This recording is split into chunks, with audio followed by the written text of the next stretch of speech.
Surely you want to be on camera as well. She wants to. Look at my little visitor. Okay, she does not want to be on camera.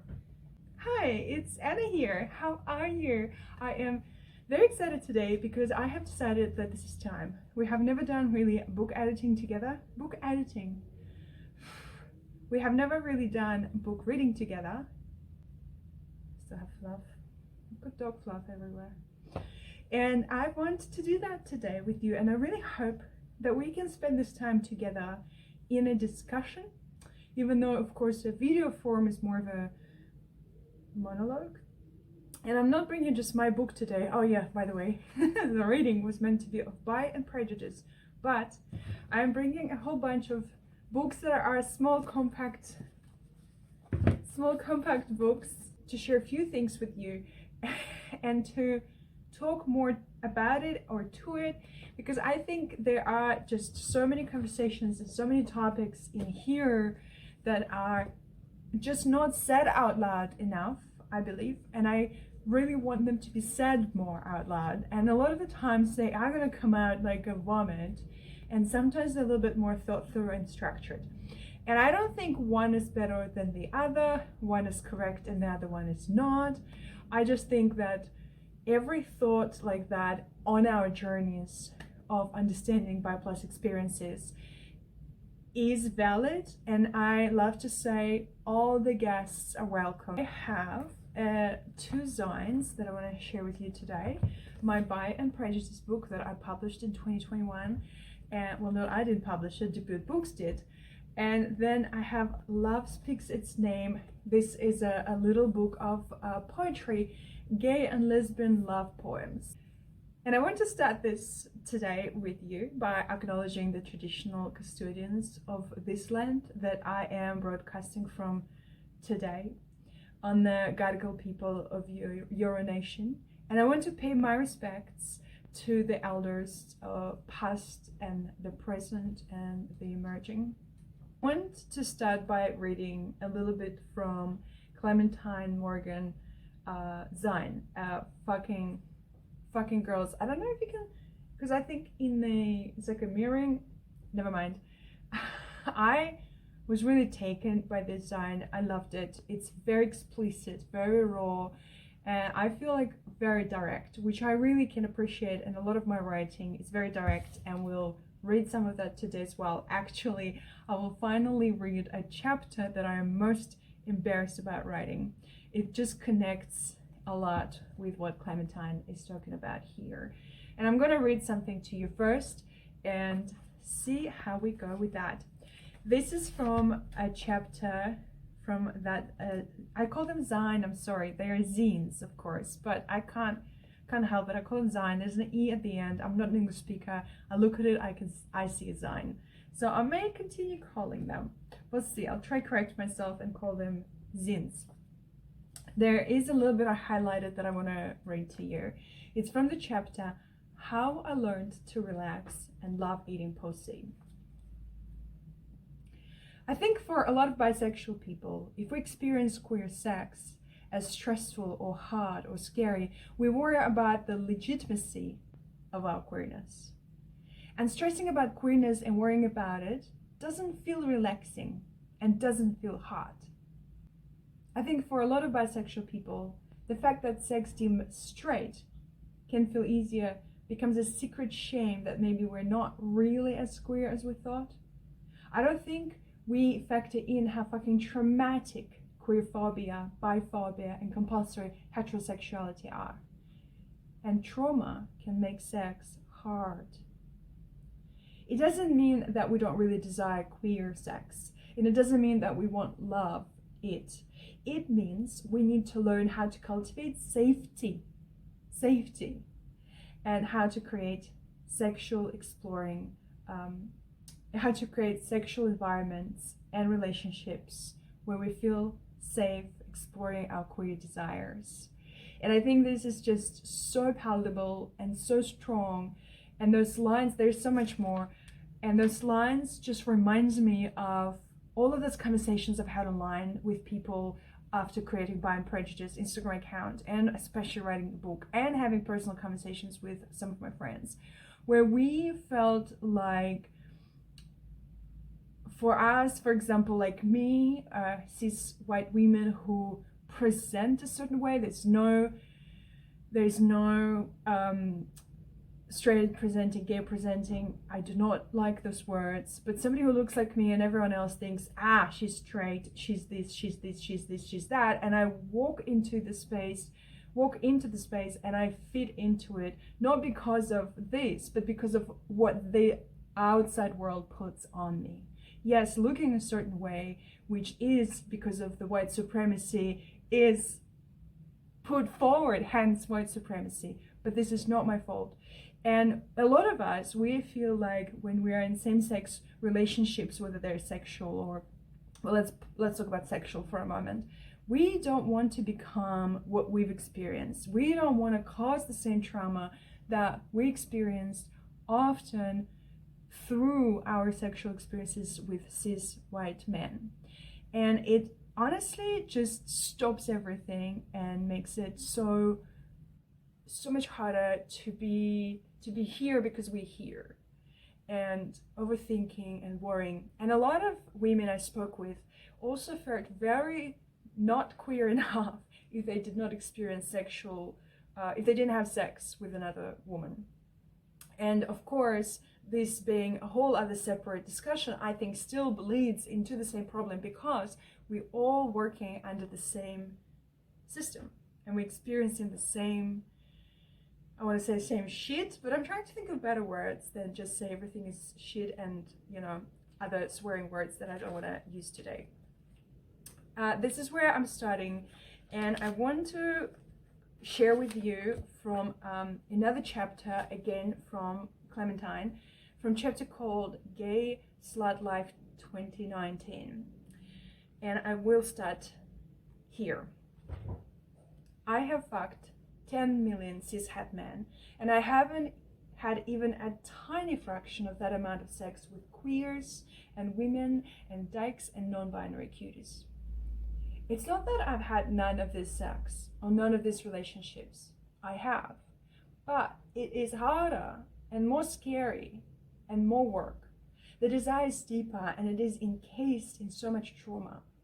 It is so difficult to relax into it, to let go. And then the next paragraph comes and I bursted crying when I was reading it, so I really, really want to share it with you. Trauma from men is something I understand, and for a long time it was something I accepted. Now I'm pretty much over it, and I don't want to fuck men unless they go above and beyond to ensure that I feel safe and human, unless they understand the legacy of trauma and violence that they are connected to and are willing to make sure I feel safe. I'm really not interested anymore. Our men or cis-het or even just cis-white men allies are not quite fully coming into where they could be, I think, because this not all men bullshit, but this is why we can't afford this not all men. And I remember telling someone about my trauma of my experiences with cis-white men, usually heterosexual as well. And this woman told me, but I've got a wonderful brother. I just think he's so different. His upbringing was so different. And I don't know the brother, of course. I cannot say anything in a detail. But my point here and what I struggle with is men just cannot understand the connection, which is Clementine is talking here about, understand the legacy of trauma and violence that they're connected to. Now, this is not to say there's no solution for it. A lot of men, just like white people feel when we talk about racism, a lot of men feel like being attacked or we devalue them. Whatever the feelings they actually experience that I'm not even maybe aware of, instead of feeling all of that, which is fine to feel, and this is for them to go in therapy and explore further, but what I feel could be a lot more helpful is talk to other men. And sometimes they won't be able to help women or be with the women in the right way. Perhaps, maybe I'm a bit pessimistic at the moment, I'm unsure, but they can talk to other men and they can challenge other men and stand up and explain to other men and help other men. And I think that's where their healing can happen. Just like I think white people can help other white people or challenge other white people to help combat racism. Is one of the steps that I think we can do and they can do and others can do to start working towards a solution instead of feeling the freeze. Now, I'm going to put Clementine down just on my table for a second, and I want to share with you one of the chapters. I'm not going to read the whole chapter, just a few words from Pride and Prejudice, the book that I published or I wrote in 2021. Let me just see if I can find it quickly for you. It's the chapter that I don't like talking much about it because I feel so much when it comes to that.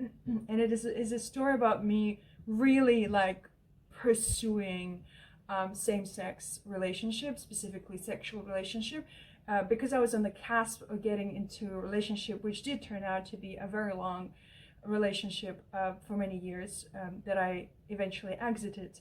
But I knew that I think I knew that what was happening, and I felt this urge to be queer. And I only knew how to be queer is to have sex with a woman, and it couldn't just be sex with a woman either. There had to be a man, because this is the only, male gaze was the only stamp of love, I guess, and approval that I knew at the time. So men had to be there too. So of course it ended up being a threesome.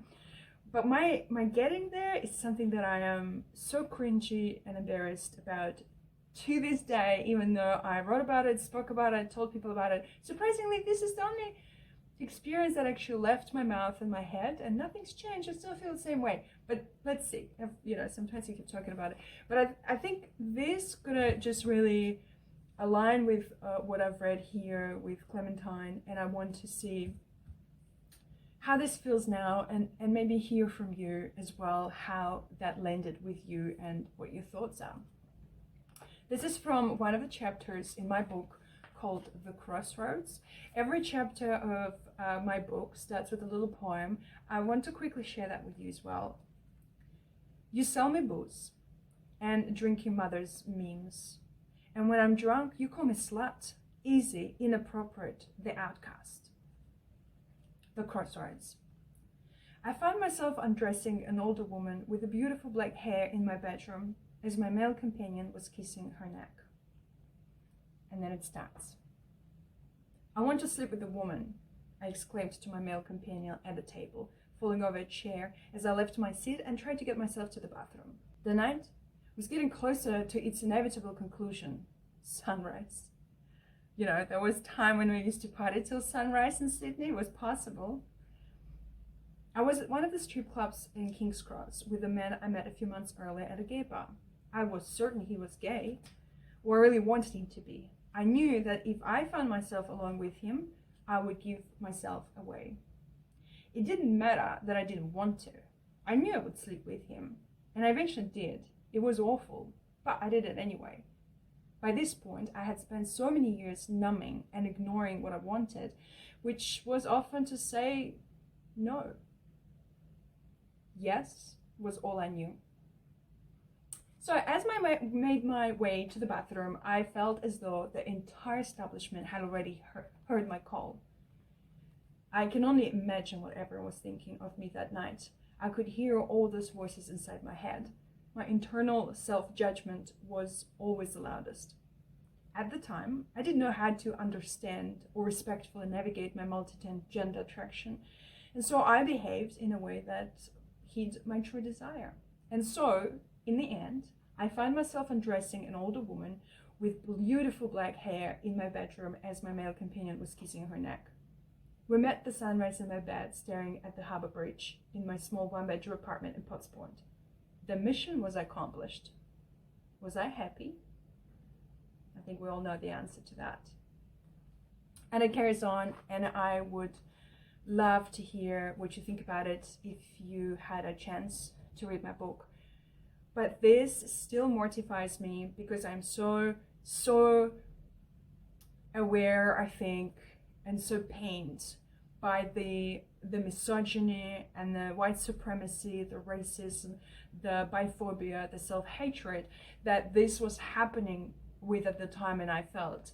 And it continues bubbling in me, of course, and it's just sitting now a little bit at the back of my head instead of right in front of me, how it used to, how it was at this time in those years. And it has changed so much since. And I feel that I still look at it and remember it, like it takes me straight there.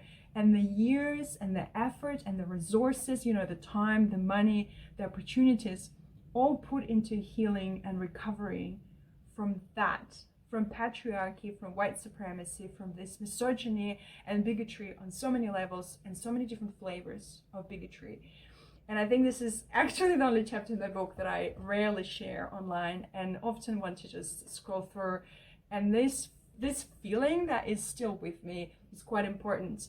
It gives me urgency and anxiety and embarrassment. And I think it's important to name them, to look at them, to remember that that's what I'm experiencing. Those feelings are poking at a problem that is outside of me, that I am embedded into, no matter how much healing I have done, or so at least that's how it feels at the moment. Now, I wanted to read a poem that I submitted to By All Means. This zine, see, I said it right now, is, if I'm not mistaken, published in Germany, so in Europe. I quite love it actually, and I was so thrilled to be invited to submit a poem. And the design that was made for this poem is absolutely amazing and so fitting. The poem is called The Love Quest, and I really want to share it with you. I think it aligns beautifully with what I've been so far sharing with you. The Love Quest. I sway my hips and blow a kiss, which you pick up, and we lock eyes and dance and swirl. You pull my hair, we orgasm, hug and part ways. And then repeat, I do it all again, and then once more. I am certain I will feel more. But mother's love cannot be found in girls' soft hands, albeit they feel so warm, or ragged men's shoulders and legs. Mother's love isn't hiding in this multitude of penises and vaginas. I sway my hips and blow a kiss to see who'll love me next. And although I know this isn't love place, I carry on my quest. I am sure this time it will be different. It never is. I'm experiencing goosebumps, and my own poem gives me goosebumps is a weird experience. And I have been talking about intersectionality of queerness and bisexuality and bi-plus experiences and mental health a lot. And I just think we can't talk about anything actually without intersectionality. And this is why the matter of feminism has to be with trans issues, and we can't talk about queerness and not talk about mental health. We can't talk about patriarchy and not talk about racism. We can't talk about misogyny and not talk about ableism. I just think, to me, I cannot separate any of those areas of life. And I have been talking a lot about queerness and how even our perception, even our experiences, even our feelings are still embedded into our mental health as well, and physical health. And our perception of the world our lenses are all embedded so deeply into the fabric of our mental health and what we're experiencing at the time. And I have spoken a lot about it because things like that, poems like that, came to me because I needed, and my insatiate sleeping with men for a few years when I came first to Australia, it's just, I can't remember the names or people or even events, and it doesn't even matter. The circumstances were also quite ugly and uncomfortable, but in every single way, in every single situation, I was still I looked the right way. I looked like I wanted it. I looked like this, and then I do remember moments of saying no or not wanting to continue with something, but there was never an option to not go ahead with the sex or with intercourse. And of course it left a huge mark on me. But on top of that, I've had my upbringing, which was just infused with all sorts of stuff that I don't want to go into detail much. And a lot of my behaviors were searching that love. I don't even know what love is. And back then, of course, I had even less idea. Can you know less than nothing? It was a less of an idea of what love looked like or felt like, what safety felt like. It's still a huge struggle for me. I still don't know what those things are. But men in power and men sitting there on their pedestal that I usually was and still am just afraid of. They feel like they are connected to something that I want. So maybe if they like me, that I am loved. It's sort of weird thinking like that. And I always put it down, all of those challenges that I experienced in this poem and writings like that I have published and shared with you and with the world. I always put them down to that mental health challenge that I am experiencing, and I have been for years. And it is true.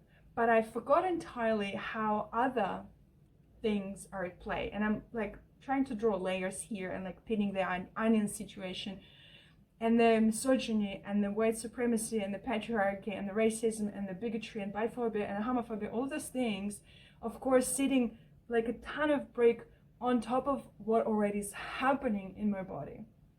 And this is why those conversations cannot be happening without intersectionalities or intersections of those things that come together.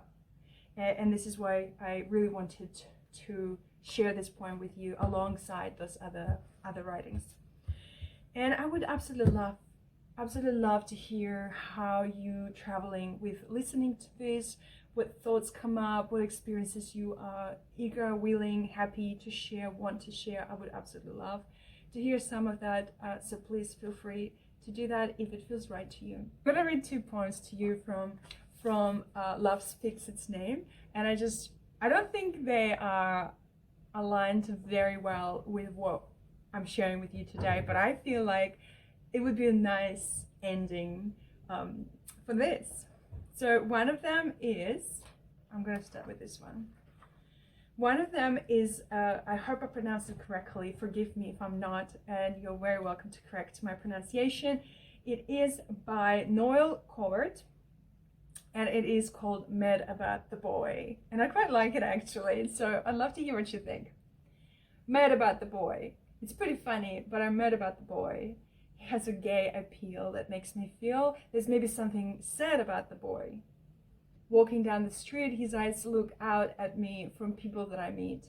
I can't believe it's true, but when I'm blue, in some strange way, I'm glad about the boy. I'm hardly sentimental. Love isn't so sublime. I have to pay my rental, and I can't afford to waste much money if I could employ a little magic that would finally destroy this dream that pains me and enchains me. But I can't, because I'm mad about the boy. Goosebumps. I don't know if you have similar feelings or not. Please share. And I want to round this up with Whit Whitman, of course. Poems of whom I can barely understand usually, I'll be honest. I find Whit's writing very difficult. And I know that some of my friends are actually a big fan of his work, so I'm sorry if I'm not giving this the proper read. But I'm going to give it a go, and it's called Among the Multitude. I love talking about complexity, multitude, and intersections, so I just feel this is a little bit like on point. Let's try. Among the men and women, the multitude, I perceive one picking me out by secret and divine signs, acknowledging none else, no parent, wife, husband, brother, child, any nearer than I am. Some are baffled, but that one is not. That one knows me. Ah, lover and perfect equal. I meant that you should discover me so by faint indirections. And I, when I meet you, mean to discover you by the like in you. Thank you so much for joining me today for a little bit of reading some of the work and a few publications that I brought with me today and shared with you, and I feel very grateful and honored to be able to do it. I would love to hear what you think, what thoughts bubble up and come up, and I hope to maybe do this again. If you enjoyed it, please definitely let me know in the comments below. Thank you so much for your time. Bye.